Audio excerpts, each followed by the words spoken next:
To understand lean, we must look at the situation in Japan after World War II. Japan was facing extremely difficult conditions.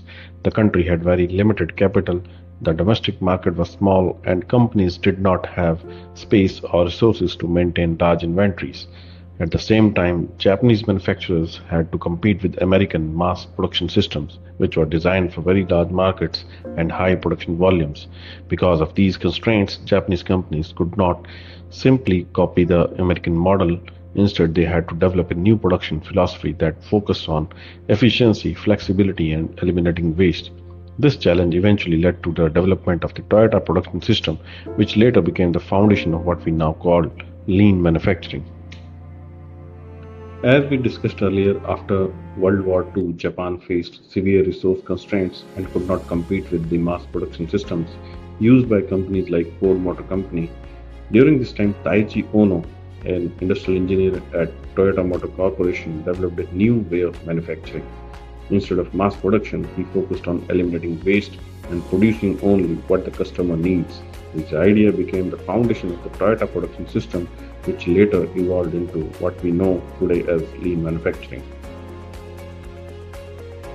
He observed, all we are doing is looking at the timeline from the moment the customer gives us an order to the point when we collect the cash, and we are reducing that timeline.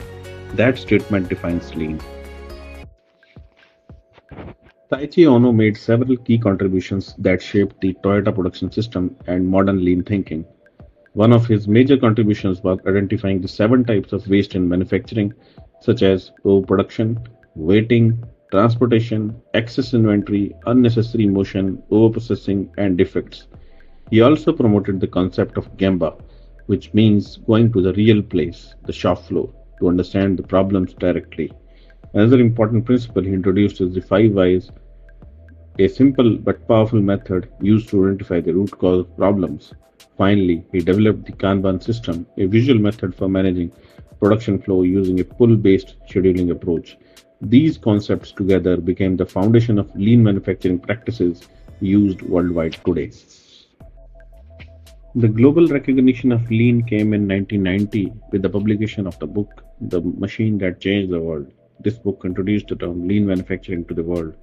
After that, lean principles were rapidly adopted across industries. It started with the automotive industry, and soon sectors like aerospace, healthcare, and services began applying lean methods.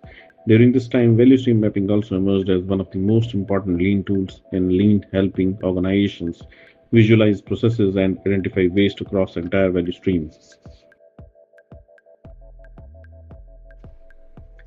The Toyota Production System, or TPS, was developed between 1948 and 1975 and became the foundation of lean manufacturing.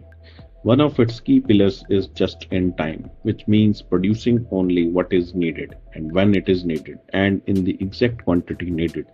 This idea was partly inspired by American supermarkets where products are replenished only when the shelf becomes empty.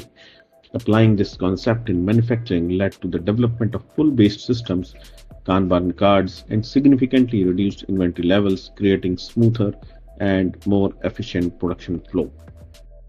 The second key pillar of the Toyota production system is Jidoka, often called automation with human intelligence. In this concept, machines are designed to automatically stop whenever a defect or abnormality occurs.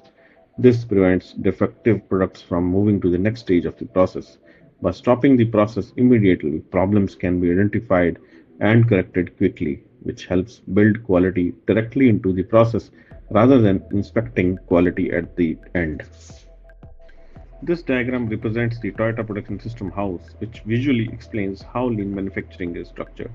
At the roof, we see the main goals of the system: highest quality, lowest cost, best safety, and shortest lead time. These are the outcomes that every lean organization aims to achieve. The two main pillars supporting the system are just in time and Jidoka. Just in time focuses on producing only what is needed exactly when it is needed, while Jidoka ensures that quality is built into the process by stopping production when abnormality occurs. At the center, we see people and teamwork, supported by continuous improvement and waste elimination. Finally, the foundation of the house includes standardization, process stability, and production leveling, also known as Hejunka. These elements ensure that the entire system remains stable and sustainable. Lean was not born from abundance, it was born from scarcity, and that scarcity created one of the most powerful operational systems in history.